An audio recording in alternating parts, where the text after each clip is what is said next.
बसंत जी हरियाणा से। श्री हरिवंश महाराज जी, आपके चरणों में कोटि कोटि प्रणाम। प्रभु जी, बहुत दुखी हूँ, बहुत ही ज्यादा दुखी, हद से ज्यादा दुखी। ऐसा लगता है संसार में मुझसे ज्यादा कोई दुखी नहीं है और आपसे ज्यादा कोई सुखी नहीं है महाराज जी। महाराज जी नहीं यार, हमारी तो दोनों किडनी फेल है यार। आप मन से बहुत सुखी हो, मुझे नहीं लगता दुनिया में आपके ऐसा कोई सुखी होगा, खुश होगा। आखिर ये बात तो मानते हैं इसलिए मानते हैं कि हमारा मन एक ही रास्ता पकड़े हुए है, श्री जी के चरणों की तरफ, और उनकी कृपा से बस उन्हीं की तरफ बढ़ता रहे। और वो है आनंद स्वरूप, वो है परमानंद स्वरूप, वो है प्रेमानंद स्वरूप। तो वही आनंद अंदर स्फुरित होता रहता है। जब हम संसार का आश्रय लेते हैं तो दुख ही दुख है। इसका नाम क्या है शास्त्र में जानते हो? दुखालयम। ये दुख का घर है, इसमें जो कुछ मिलेगा वो दुख ही देने वाला मिलेगा, दुखालयम। और सुखालयम कौन है? भगवान है। तो हम अपने मन को यदि भगवान में लगा पावे तो हम सुखी हो जाए। सच्ची बात मानो, सब सुख आ जाएंगे, लोक परलोक की सब सुविधाएं आ जाएंगी, सब सुख आ जाएंगे। जब आप भगवान का भजन करोगे तो सब सुख आ जाएंगे। जैसे खूब अगाध सरोवर जल हो तो मछली खूब किलोले करती है, थोड़ा जल हो तो चिंता है कि कहीं सूख न जाए, लेकिन समुद्र में है तो आनंद ही आनंद है उसको। सुखी मीन जहां नीर अगाधा और जिम हरि शरण न एक बाधा। अगर हम भगवान की शरण में भैया तो दुख भी सुख बन जाता है, और अगर भगवान से विमुख है तो सुख भी दुख बन जाता है। ये बात समझ लीजिए। तो भगवान की शरण होकर नाम जप करो, अच्छे आचरण करो। थोड़ी खुशी हमारी तरफ भी ट्रांसफर कर दो ना, आप कितने सुखी रहते। अगर ऐसा होता तो हम तो पूरे भारत को ट्रांसफर कर देते क्योंकि अपने बस का कुछ है नहीं। तुम्हारी समझ से तुम्हें सुख मिलेगा और तुम्हारी समझ से तुम्हें दुख मिलेगा। पॉजिटिव चिंतन हो गया तो निगेटिव चिंतन को दबाकर जब पॉजिटिव चिंतन बढ़ता है तो आनंद आता है, और जब पॉजिटिव चिंतन को दबाकर निगेटिव चिंतन बढ़ता है तो हम चाहे जितने करोड़पति हों, हमें दुखी का अनुभव होगा। तो ये पॉजिटिव चिंतन जो है ये भगवान के भजन से आता है। शास्त्र स्वाध्याय, भगवान का भजन, परोपकार, तीर्थयाटन, दान पुण्य जब हम करते हैं तो हमारा हृदय पवित्र होता है, तो दुख में भी सुख ढूंढ लेता है। और जब हमारा निगेटिव विचार होता है तो सुख में भी दुख वो खोज लेता है। कहीं ऐसा ना हो जाए, कहीं ऐसा ना हो जाए, ये चिंतन वो चिंतन, बड़ा भयावह चिंतन, दुख, विषाद, शोक, चिंता, उद्वेग, ये सब अंदर आ जाता है। तो हमें लगता है हमारे करने से नहीं होगा, ये चीज आपको करनी होगी। जो हम कह रहे हैं उसको आप करो तो आपका चिंतन सही हो जाएगा। अगर हमारे ऐसे देने से होता तो किसी को भजन के लिए नहीं कहते, भजन करके ऐसे दे देते, सबका मंगल हो जाता। वैसे संत जन तो कहते ही रहते हैं, सर्वे भवन्तु सुखिना, सर्वे सन्तु निरामया, सर्वे भद्राणि पश्यन्तु मां कश्चित् दुख भाग भवेत्। किसी को दुख ना हो, सब सुखी रहे, सब स्वस्थ रहे। पर सब है क्या? जो भजन कर रहे हैं, जो भगवान से जुड़े हैं, वही कृपा का अनुभव कर रहे हैं। नहीं तो सब दुखी है, सब दुखी। किसी को ना समझो, बड़े बड़े अरबपति खरबपति सब दुखी हैं, सुखी वही है जो पूरा भगवान को समर्पित है। समझ पा रहे? तो समर्पण करो और नाम जप करो। राजीव जी दिल्ली से। राधे राधे महाराज जी। महाराज जी, आपके चरणों में कोटि कोटि प्रणाम। महाराज जी, भगवान एवं देवता जी में क्या फर्क है? कोई फर्क नहीं, एक ही परमात्मा सब रूपों में विराजमान है। पहला उत्तर, एक ही परमात्मा सब रूपों में विराजमान है। पर जब हम उन्हें परमात्मा भाव नहीं देखते तब फिर अलग अलग पावर है।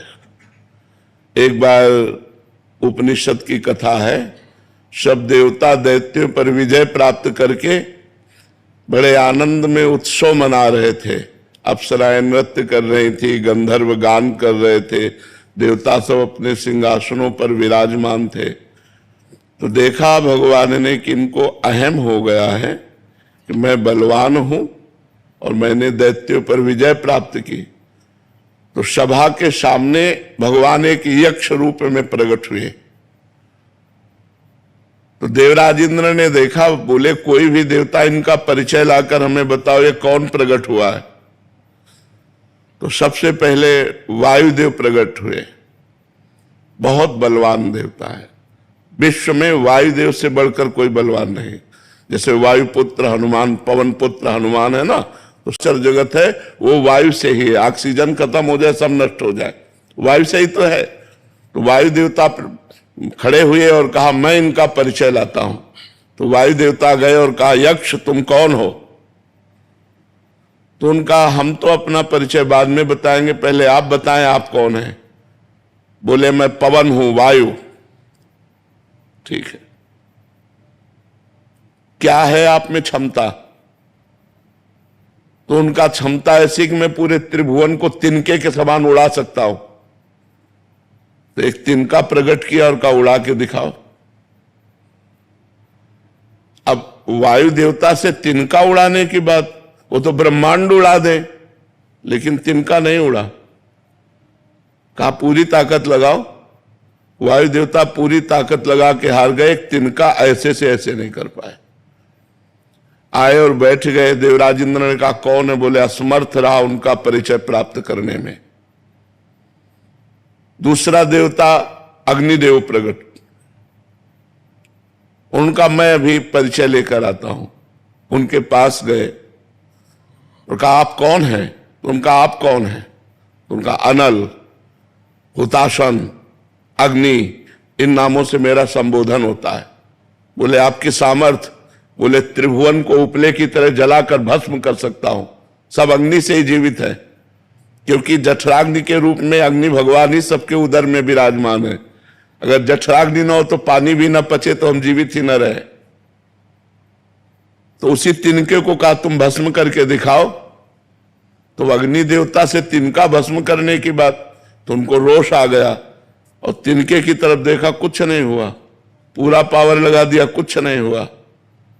अग्नि देवता वापस जाकर बैठ गए और कहा मैं असमर्थ रहा इनकी सामर्थ्य और इनकी महिमा और इनका परिचय प्राप्त करने में। तब स्वयं देवराजेंद्र उठे, ये उपनिषद में कथा है। देवराजेंद्र उठे और उठ करके जे ही गए सो यक्ष अंतर ध्यान हो गए। यक्ष की जगह पर दुर्गा देवी प्रकट हुई और उनका देवराजेंद्र तू इतना घमंडी है कि तू भगवान से बात करने का भी अधिकारी नहीं है। इसलिए भगवान अंतर ध्यान हो गए। वो यक्ष रूप में भगवान थे। तो इतना समझ ले तेरे वायु देवता में इतनी सामर्थ्य नहीं कि तिनका उड़ा सके, अग्नि देवता में इतनी सामर्थ्य नहीं कि तिनके को भस्म कर सके। सब भगवान की सामर्थ्य से युक्त हो।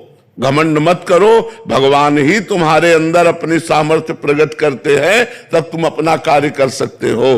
तो वैसे सब देवता भगवान के स्वरूप है, पर जब अलग हम देखते हैं तो उनकी सामर्थ्य एक सीमा में है और भगवान असीम सामर्थ्यशाली है। देवता मोक्ष नहीं प्रदान कर सकते, देवता एक सीमित फल प्रदान करेंगे। जितनी आप आराधना करोगे उतना ही फल आपको प्राप्त होगा। देवता एक दुकानदार जैसा, जैसे आपकी दुकान में जो सामान है हम पैसा दे तो उतना ही दोगे, इसके अलावा नहीं दोगे।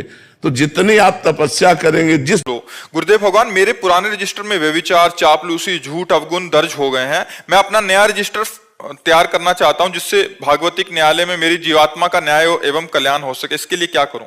भगवान नाम जप करो, भगवान की कथा सुनो, सब में भगवान को देखने की चेष्टा करो, परोपकार करो। इसी से बहुत बढ़िया रजिस्टर बन जाएगा। किसी का बुरा मत चाहो, किसी का बुरा मत देखो, किसी का बुरा मत करो और खूब नाम जप करो, बढ़िया हो जाएगा। गुरुदेव भगवान, ये आंख, ये हाथ, ये मन दलदल में फंसा दिया प्रभु मुझे। हाँ बिल्कुल फंसा दिया, लेकिन ये नाम उठा के आपको भगवान के समीप पहुंचा देगा। नाम जप करो, राधा राधा राधा राधा, सब ठीक हो जाएगा। खूब केस आपके हवाले है। खूब नाम जप करो, नाम जप करो, नाम से सब ठीक होगा। हम सब मुजरिम है माया के अंतर्गत तो है ना। निकाल सकते हैं तो भगवान निकाल सकते हैं इस माया दलदल से। जैसे तुम हो वैसे हम हैं, कोई खास बात नहीं है। हाँ, हम भगवान की शरण में हैं, आप अभी अहंकार की शरण में हो, अंतर इतना है। इसलिए खूब नाम जप करो और अहंकार को भगवान के चरणों में समर्पित कर दो। रजनी जी, महाराज जी, भगवान शिव अपने भक्तों को आत्मबोध की ओर कैसे ले जाते हैं? कृपा रूप से या साधना से? कृपा ही साधना है। भगवान की जब कृपा होती है तो साधना बनती है और साधना से भगवान की कृपा का अनुभव होता है। भगवान की कृपा है और साधना नहीं है तो आप भगवान की कृपा का अनुभव नहीं कर सकते। साधना ही भगवान की कृपा है। जब रात दिन उत्तम साधना बनने लगे तो समझो भगवान की बड़ी कृपा है। ये अहंकार से नहीं कि मैं साधना कर रहा हूं, भगवान की कृपा से ही साधना होती है और साधना से भगवान की कृपा का अनुभव होता है। और जिसको कृपा का अनुभव हो गया वही भगवत साक्षात्कार का अधिकारी बन जाता है। शिवम कुमार जी, राधे राधे महाराज जी। महाराज जी, मेरा प्रश्न है कि अपने गुरुदेव के साथ प्रकट में ना होने के बावजूद भी हम अपने प्रकट सानिध्य उनके कैसे अनुभव कर सकते हैं? मंत्र के द्वारा। जो गुरु मंत्र है यदि हम उसे खूब जपें तो गुरु मंत्र की जगह ही गुरु जी प्रकाशित हो जाएंगे। महाराज जी, मैंने गुरु मंत्र तो नहीं लिया है, पर मैंने आपको गुरु रूप में वर्ण किया है, तो आप एक बार श्रीमुख से बोल दीजिए कि आप मेरे साथ हैं। तो हम तो राधा राधा कहते हैं, ये गुरु मंत्र नहीं है क्या? अगर राधा राधा आप जप रहे तो हम आपके साथ ही हैं। राधा ही हमारा प्राण है, राधा ही हमारा जीवन है, राधा ही हमारा सर्वस्व है। जी, मैंने आज से आपके जो श्रीमुख से मैंने कृष्ण कृष्ण नाम से मतलब जपना शुरू किया था। कृष्ण जपो, वही राधा है, वही कृष्ण है। कृष्ण कृष्ण जपो। राधा नाम हनुमान चालीसा के साथ भी जप सकते हैं, जप सकते हैं। भगवान नाम कहीं भी जप सकते हैं। कमलदीप जी, राधे राधे गुरु। राधे राधे महाराज जी। महाराज जी, मनुष्य अंदर से इतना बेचैन क्यों रहता है? सब कुछ होते हुए भी अशांत क्यों है? उसका क्योंकि वो आनंद का अंश है, उसे आनंद चाहिए। और इस दुखालयम अशाश्वतम, दुख प्रदान करने वाले नाशवान संसार में आनंद कहीं है नहीं। वो खोजता है प्रतिकूल शरीरों में, जैसे पुरुष शरीर तो स्त्री शरीर में, स्त्री शरीर तो पुरुष शरीर में, वस्तुओं में, धन में, मकान में, पद में, प्रतिष्ठा में। लेकिन ये सब जिसको प्राप्त है वो भी आनंद में नहीं है, क्योंकि आनंद का अंश आनंद समुद्र में ही अवगाहन करने पर वो आनंदित हो सकता है, और वो है भगवान, सिर्फ भगवान। तब लगी कुशल न जीव कहूं, सपने हो मन विश्राम, जब लग भजत न राम कहूं, शोक धाम तज काम। जो चाहत है नित्य सुख, अरु मन को विश्राम, हित ध्रुव हित सो भजत रहो, पल पल श्यामा श्याम श्यामा श्याम श्यामा श्याम। जब तक भगवान का भजन नहीं होगा तब तक कोई उपाय करके देख लो, मन शांत नहीं होगा। कुछ भी भोग लो, कुछ भी खा लो, कुछ भी देख लो, कहीं भी चले जाओ, एक अपूर्ति सी बनी रहती है। लगता है जो मैं चाह रहा था वो इसमें नहीं मिला, शायद इसमें होगा, शायद इसमें होगा, शायद इसमें होगा, और पूरा जीवन भोगते भोगते व्यतीत हो जाता है और कभी नहीं मिलता। और देखो गोस्वामी जी कह रहे हैं, तुलसीदास जी महाराज, जाकी कृपा लवलेस ते, मतिमंद तुलसी दास हो, पायो परम विश्राम, राम समान प्रभु नाही। बोले परम विश्राम प्राप्त हो गया। जहां जन्म जन्मांतर से भटकते चले आ रहे थे, एक कृपा कोर भगवान की हुई कि हृदय शीतल हो गया। जन्म जन्म की तपन आनंद में बदल गई। अब कुछ नहीं चाहिए। वैसे तो मैं मतिमंद हूं, गोस्वामी जी कह रहे हैं, मतिमंद तुलसीदासु, पर पायो परम विश्राम, राम समान प्रभु नाही कहूं। भगवान के समान जो विश्राम हृदय में प्राप्त होता है वो कहीं संपत्ति में, किसी वस्तु में या किसी पद में नहीं मिल सकता। पर हमारा मन संसार में तो सहज में जुड़ जाता है, लेकिन भगवान में नहीं जुड़ता, क्योंकि भगवान दिखाई नहीं देते। प्रगट में अगर अपने लोगों को ऐसे दिखाई दे जैसे जगत दिखाई देता है तो फट से प्यार हो जाए, क्योंकि वे इतनी प्रेम मूर्ति है, इतने सुखमय है, पर वो दिखाई देते नहीं। तो इसीलिए हम जो दिखाई देता है उसमें आनंद खोजते हैं, पर जो दिखाई देता है उसमें आनंद है नहीं, और जो नहीं दिखाई दे रहा वो आनंद सिंधु है। तो इसी को गुप्त करके भगवान खेल रहा है, अपने आनंद को गुप्त करके इस माया में ही खेल रहा है वो। अब हमें संत मिले, गुरु मिले, गाइड मिले, और वो हमें रास्ता बतावे आनंद का। जब हम साधना करें तो हमारा मन विश्राम को प्राप्त हो जाए, रोम रोम आनंद से भर जाता है। रोम रोम आनंद से भर जाता है, हृदय में कोई चाह नहीं रह जाती। बस एकांत में बैठकर इस बात से रोना आता है कि आपने कृपा की, वो मुझे संसार से घसीट लिया।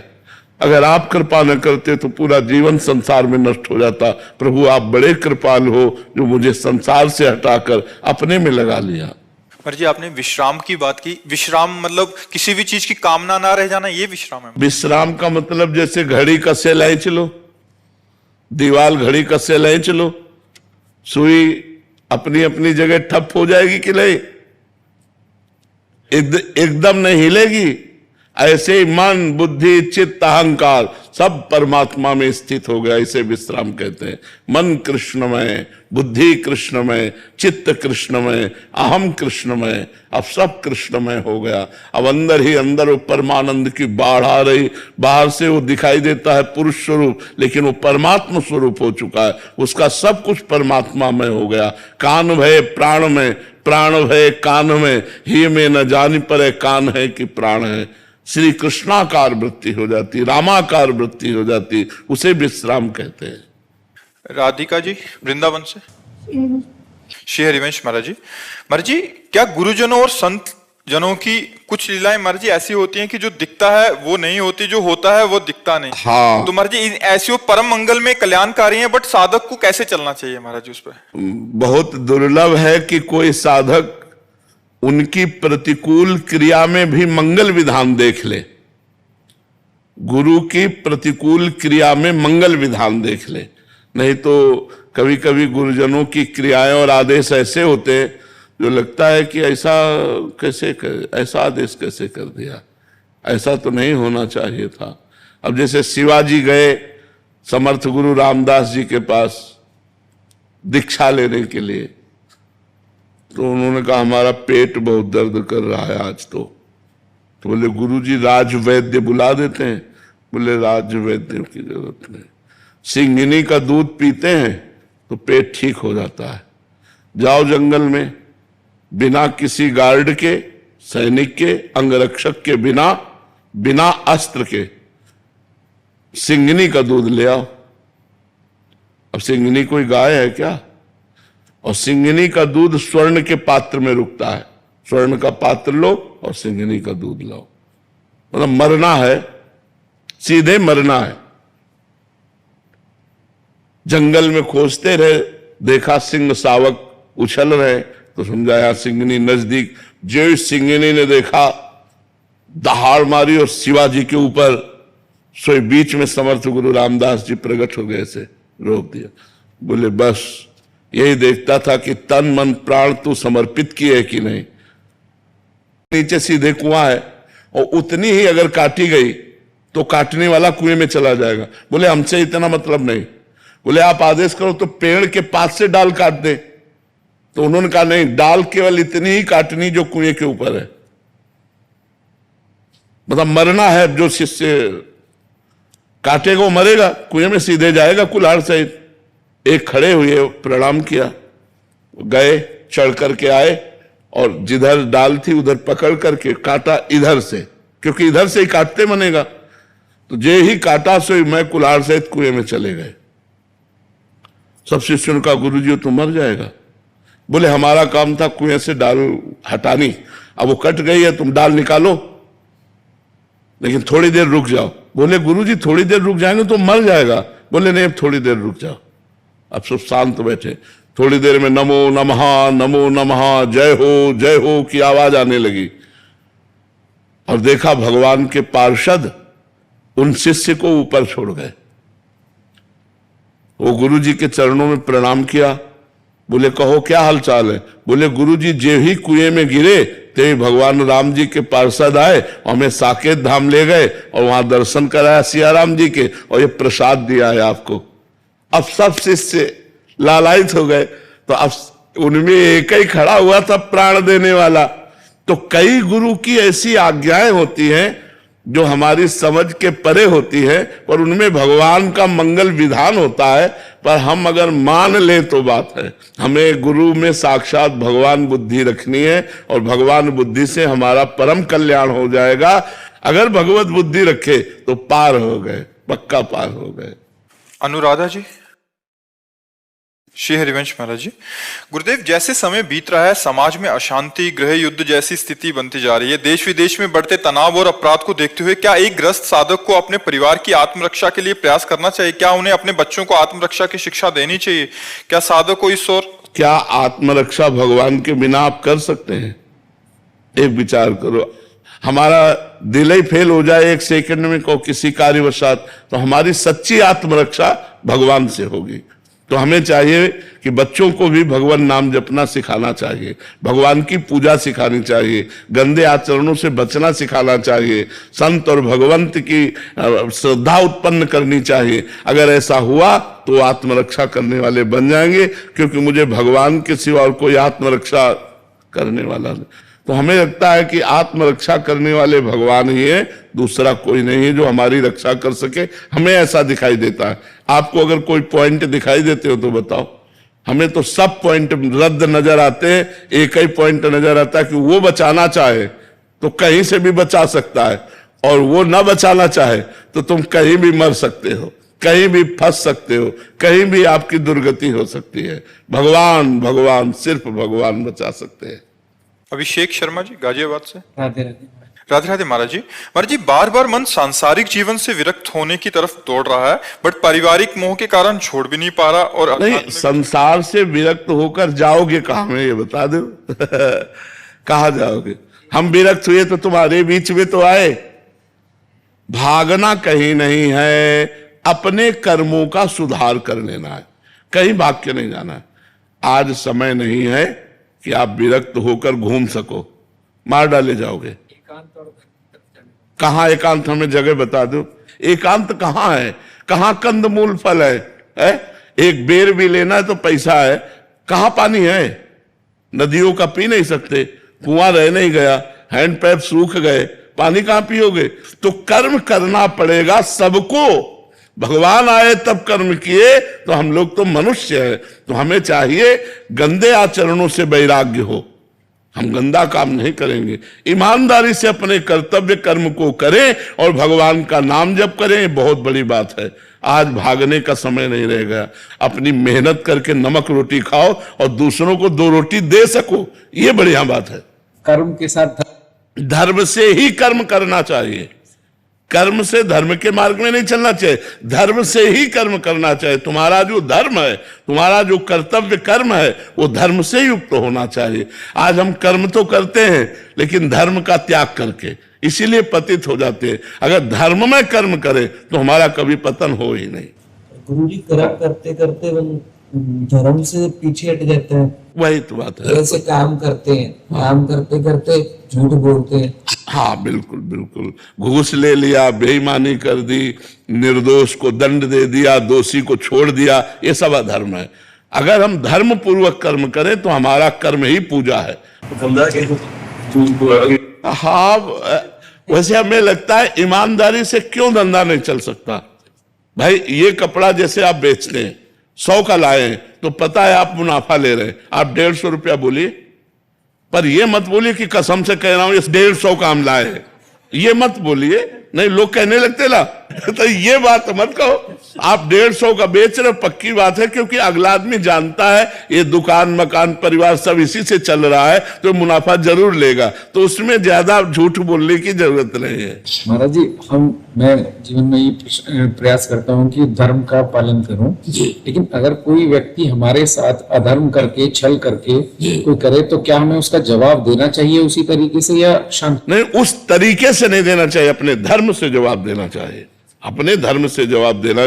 जैसे आप छल कर रहे हो हमारे साथ, हमें पता है, तो हम आपसे बोलेंगे कि देखो आप हमारे मित्र हो, लेकिन आप हमारे साथ ये छल कर रहे हो, या आप प्रमाणित करो ये छल नहीं, और आप छल कर रहे हो, मैं तुम्हें क्षमा करता हूं, लेकिन भगवान तुम्हें क्षमा नहीं करेंगे। जाओ, मैं तुम्हें क्षमा करता हूं, हमारा धर्म है क्षमा करना, मैं क्षमा करता हूं, लेकिन मैं तुम्हें बता दे रहा हूं कि ये जो कर्म तुम कर रहे हो ये छल युक्त है, इसका फल अधर्म है और अधर्म का फल दंड है। तो हमें कोई इसमें दिक्कत की बात नहीं है। सत्य से चलना थोड़ा कठिन है, पर चला जा सकता है। परंतु महाराज जी, आजकल देखा जाता है कि समाज में जो अधर्म के काम कर रहे हैं वो ही ज्यादा सुखी दिखते हैं। कब तक हमें इसका उत्तर दो? क्या आपको पता है अधर्म करने वाला 4 दिन हाइलोजन की तरह चमकता फिर फ्यूज हो जाता है, और धर्म से चलने वाला दीपक की तरह जलता है लेकिन कुल परंपरा तक जलता रहता है। तो हाइलोजन की तरह जलना पसंद करोगे या दीपक की तरह? लेकिन ज्यादातर तो लोग आजकल हेलोजन की तरह ही जलना पसंद। तो फिर जल जाते हैं ना। वो जीवन अच्छा कि अपनी साइकिल से चल के जी ले, वो अच्छा। पर बाबा जी धर्म कर्म से जब चलते हैं तो फिर बीवी नहीं जीने देती? ऐसा नहीं है, ऐसा नहीं है, उसको समझाया। अब सही बात तो हमें ये लगता है कि यदि हम दोनों प्यार करते हैं और समझाया जाए कि धर्म से यदि नमक रोटी खाएंगे तो हमारे बच्चे अच्छे ग्रेजुएट होंगे, और अधर्म से यदि तो हमारे बच्चों पर प्रभाव पड़ेगा, हमारे परिवार पर को प्रभाव पड़ेगा। भाई जब वो दूसरों को देखते हैं ना कि दूसरों के भी बच्चे गाड़ी में चल रहे हैं, हम मोटरसाइकिल पे ही चल रहे हैं, तो फिर दिक्कत आ जाती है वहां। हाँ, लेकिन उनका पुण्य है ना, पूर्व का उनका पुण्य है, और हमारा पूर्व का उतना ये प्रारब्ध मतलब भुगतना पड़ेगा।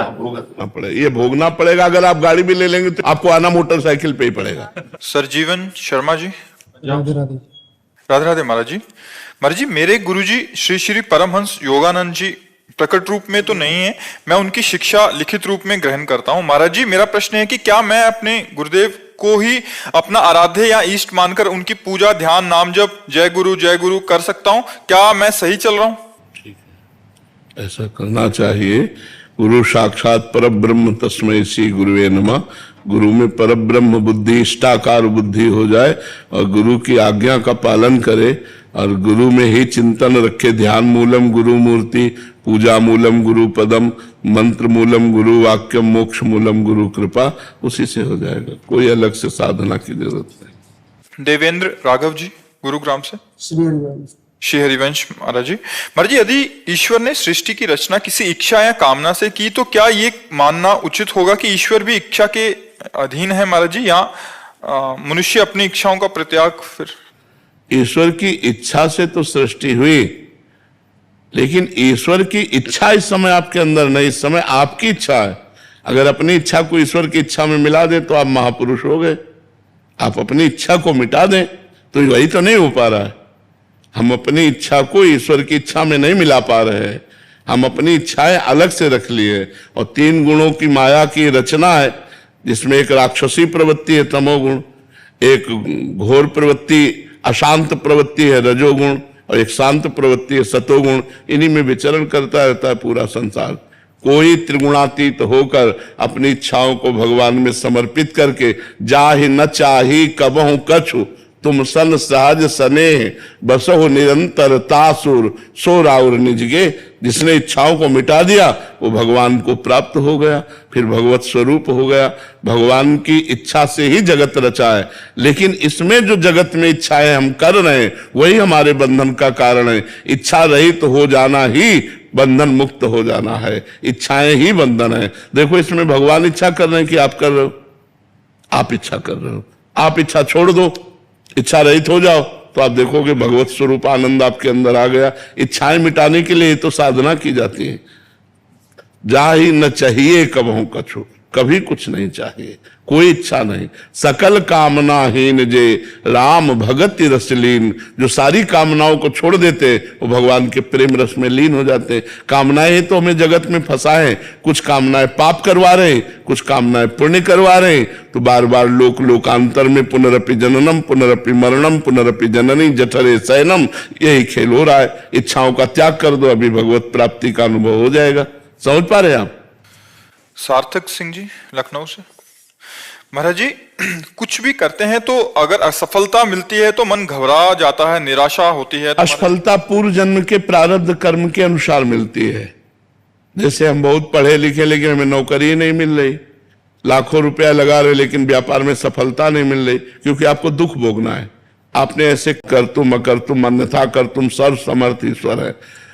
देखो, सुदामा जी का प्रारब्ध 3-3 4-4 दिन भोजन नहीं मिलता था, और श्री कृष्ण की कृपा सुदामापुरी बना दी। तो कृपा और प्रारब्ध इनमें अंतर है। प्रारब्ध से तो हम असफल हो जाएंगे, लेकिन कृपा हमें सफलता प्रदान करेगी। इसलिए हमें नाम जप करना चाहिए, अच्छे आचरण करना चाहिए और परोपकार करना चाहिए, दूसरे जीवों को सुख प्रदान करना चाहिए। इससे बहुत जल्दी भगवान की कृपा हमारे ऊपर हो जाएगी और हम मंगलमय सफलता को प्राप्त हो जाएंगे। श्री राम द्विवेदी जी। राधा वल्लभ त्रिजन। श्री हरिवंश महाराज जी। महाराज जी, क्या कभी भी किसी भी भगवान का चिंतन हो, किसी भी प्रकार का, जैसे भगवान के भजन होते हैं या कीर्तन माना जाएगा? महाराज जी ये कह रहे हैं कि हनुमान जी, मारुति जी, जय माता दी, जय सिया राम, राधा कृष्ण, ये सब नाम के अंतर्गत आते हैं। ये प्रारंभिक बातें हैं, प्रारंभिक बातें। और भजन का स्वरूप तो यह है कि एक नाम पकड़ लिया और 6 घंटे उसी पे आए। राम पकड़ लिया तो राम राम राम राम राम राम 6 घंटे राम जपे, तब जाके नशा चढ़ता है, प्रारब्ध भंग होते हैं, पापों का नाश होता है। ये प्रारंभिक है कि जब जो मन आया सो पाठ कर लिया, जब जो मन आया सो नाम जप कर लिया। लेकिन आगे अगर बढ़ना है तो किसी एक नाम को लेकर 5-6 घंटे 8 घंटे उठते बैठते चलते फिरते कार्य करते हुए एकाग्रता पूर्वक जपिए, धीरे धीरे 24 घंटे लाइए, फिर आप देखिए चमत्कार नाम का। कृष्णा मित्तल जी अलीगढ़ से। राधे राधे। राधे राधे महाराज जी। महाराज जी, मैं नाम जप करता हूँ पर रातों में रोता हूँ, क्योंकि भगवान इतनी परीक्षाएं लेते हैं कि मैं हार मान लेता हूँ। भगवान सुनते ही नहीं है महाराज जी। नहीं, ऐसी बात नहीं, भगवान सुन रहे हैं, पर हमारे पाप कर्म हैं उनको भुगता रहे हैं। अवश्य में भोक्तव्यम कृतम कर्म शुभाशुभम। सुन तो रहे यार, हृदय में बैठे सुन रहे हैं, पर सुनकर भी अनसुनी कर रहे हैं, क्योंकि आपने उनकी बात नहीं सुनी, शास्त्र आज्ञा नहीं मानी और मनमानी पापाचरण किए, तो अब वो तुम्हारी सुन रहे हैं पर सुन के भी अनसुनी कर रहे हैं कि भोग लो, पवित्र हो जाओ। अपने जो कर्म किया है अवश्य में भोक्तव्यम कृतम कर्म शुभाशुभम, भोगना पड़ेगा, सबको भोगना पड़ता है, बड़े बड़े संतों को भोगना पड़ता है। इसलिए होश से कर्म करो, कहीं कोई पाप कर्म न बन जाए जिसका परिणाम हमें दुख भोगना पड़े। सावधानी से कर्म करो। मनुष्य जीवन बहुत सावधानी के लिए मिला है, मनमानी आचरण करने के लिए नहीं मिला। शास्त्र से प्रमाणित कर्म करोगे तो सदैव सुखी रहोगे, आनंदित रहोगे। शास्त्र विरुद्ध कर्म करोगे तो दुखी रहोगे, शोकित रहोगे। महाराज जी, क्या गलत तरीके से कमाए हुए पैसे से अगर हम सर्वनाश, परिवार बच्चे सब बिगड़ जाएंगे, अशांति पैदा हो जाएगी, परिणाम में सब नष्ट हो जाएगा। इसलिए होश में रहो, धर्म से कमाओ, नमक रोटी खाओ, चैन से जियो। अधर्म से कमाओगे, रबड़ी खाओगे, आते फट जाएंगी, आज नहीं तो कल, पक्का समझ लो। इसलिए अधर्म के पैसे से बचो, शॉर्टकट में करोड़पति बनने की कोशिश मत करो। मेहनत से कमाओ, और मेहनत से कमाई से अगर साइकिल से भी चलोगे तो तुम्हारी रौब है, शान है, तुम घर में जाओगे, चैन से व्यवहार होगा। और अधर्म से कमाओगे, पत्नी पुत्र परिवार सब कलह, सब अशांति, एक दिन देखना परिणाम में सब नष्ट हो जाएगा। इसलिए भगवान का जो बनाया हुआ मार्ग है उसी पे चलो तो सुख और शांति मिलेगी, अधर्म से नहीं। अब जैसे किसी निर्दोष को दंड देने के लिए किसी ने अटैची आपको दे दी, दोषी को मुक्त कर दिया और निर्दोष को दंड दिया। अब निर्दोष के हृदय की जितनी श्वासें हैं वो जो बद्दुआ दे रहे हैं तुम्हारा सर्वनाश कर देंगी।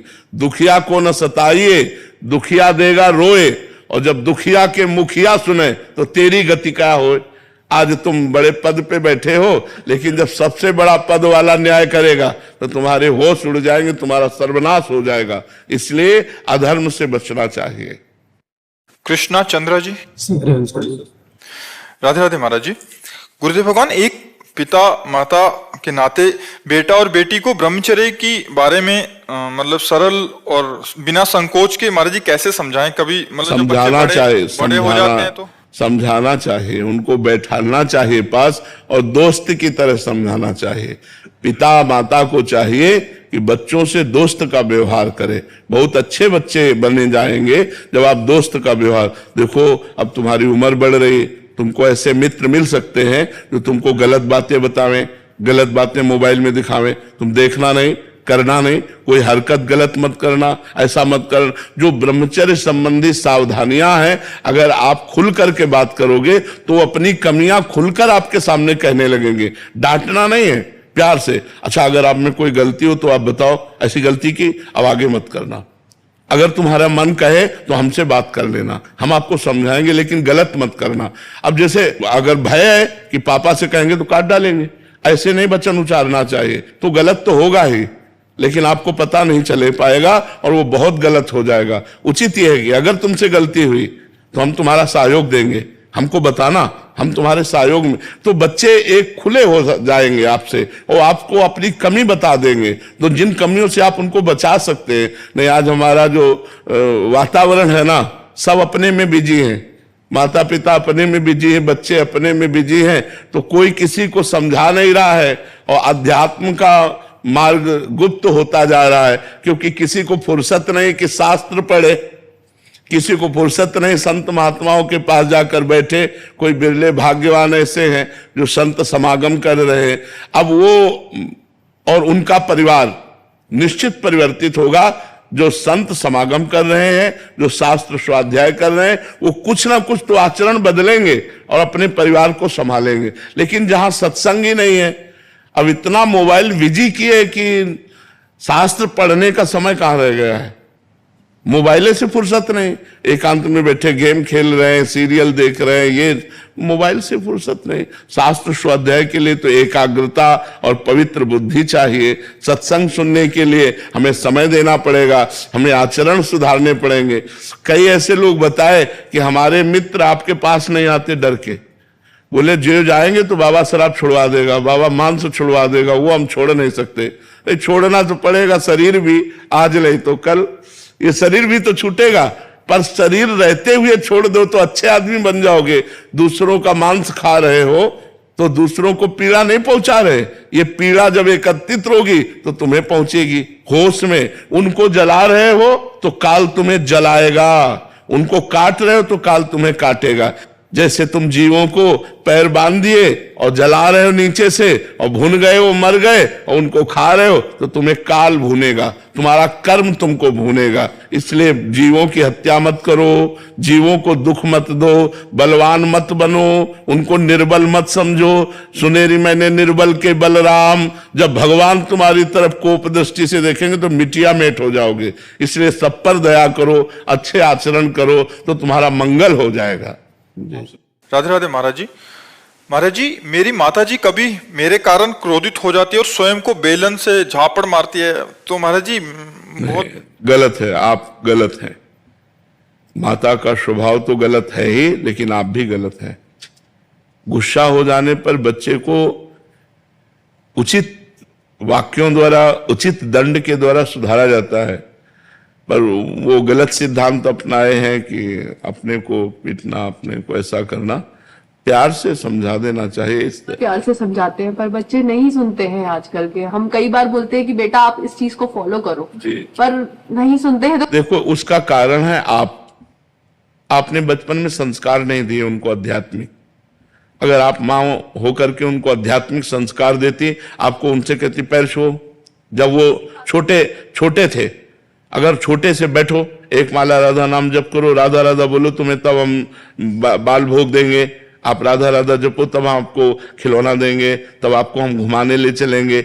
अगर आप भागवतिक संस्कार डालोगे तो देखो, हमारी माँ ने हमें भागवतिक संस्कार बचपन से डाले, शुरुआत से ही बता, कराग्रे वस्ते लक्ष्मी कर मध्य धरती के पैर छुओ, चलो हमारे छुओ, पिताजी के छुओ, भैया के छुओ। रेगुलर बोलती हूँ, वे नहीं सुनते हैं। देखो, अब बड़े हो गए हैं, अब सुनना इनके बस के। समझाइए, बच्चे आपकी बहुत सुन रहे हैं। आज की जो जनरेशन है वो आपको बहुत फॉलो कर रही है। भाई हमारी इज्जत रख लो यार हमारी इज्जत रख लो कि अपने माता पिता के रोज चरण छुओ और माता पिता की आज्ञा का पालन करो। और आपको चाहिए कि आप इनकी माता जी हैं, आपको चाहिए कि इस तरह का व्यवहार ना करें। माता जी अब बच्चों को मार भी नहीं सकते हैं, तो मैं अपने आप को हाथ नहीं, ऐसा उचित नहीं है। नहीं सुनते हैं महाराज। हाँ, अगर वो नहीं सुनते तो भगवान से प्रार्थना कीजिए कि उनको सद्बुद्धि दे और नाम जप कीजिए और इनको दीजिए। जी जी बिल्कुल सिखा रही हूँ। नाम जप कीजिए और इनको दीजिए कि भगवान मैं 1000 नाम जप करके अपने बालक को देती हूँ, उसकी बुद्धि शुद्ध हो। इस तरह के व्यवहार से, जैसे क्रोध का व्यवहार आप करते हैं ना, इस तरह के व्यवहार से माहौल बिगड़ जाएगा। नहीं महाराज जी, मैं नहीं चाहती हूँ करना, मैं बिल्कुल नहीं चाहती हूँ। मैं अभी आपके पास 3 साल से आ रही हूँ, मैंने अपने आप को बहुत शांत किया है इन बच्चों के लिए ही। मैं बहुत तो देखो वो कह रहा है, मैं खा जाऊंगा, मुझे दिक्कत नहीं मम्मा को। हाँ, वो ये कह रहे हैं, देखो वो कह रहा है कि मुझे दर्द होता है अगर मैं इनको मारती हूँ तो। हाँ, तो तुम्हें जब मारती हो अपने को तो इसको दर्द होता है तो हमें लगता है दोनों को दर्द ना हो, ऐसा करो, तुम ऐसा करो, अपनी माँ के चरण छू करके आज से नियम लो कि हम माँ के विरुद्ध आचरण नहीं, ठीक है, और हमारी इज्जत रख लो। कह रहे हैं आज के 9 लड़के आपकी बात मानते तो हमारी बात मान जाओ यार, हमारी बात मान जाओ तो हमारी तुम्हारी दोस्ती हो जाएगी, ठीक है, दोस्ती मंजूर है। तो माता के रोज पैर छूना और जब जो कहे उसे मानने की कोशिश करो। गलत वो कहेगी नहीं, माँ है, वो आपकी उन्नति चाहेगी, जिसमें उसको लग रहा है कि हमारा बालक पतित हो सकता है उस बात को रोकेगी। वो वही चाहेगी जिसमें आप प्रकाशित हो, समाज में उन्नतशील हो, आप सुखी रहे। हमें लगता है कोई माँ ऐसा नहीं चाहती हमारा बालक गिरे, गंदे मार्ग में जाए या वो दुख पावे, समझ रहे ना। तो अपने माता पिता की बात माननी चाहिए, चाहे बच्ची हो चाहे बच्चा हो, और माता पिता को सुख देना चाहिए। हमें एक बात तुम्हारी अच्छी लगी कि माँ अपने को मारती तो तुम्हें दुख होता है, इसका मतलब तुम्हें माँ से प्यार है। अगर प्यार ना होता तो अपने को पीटती, हमें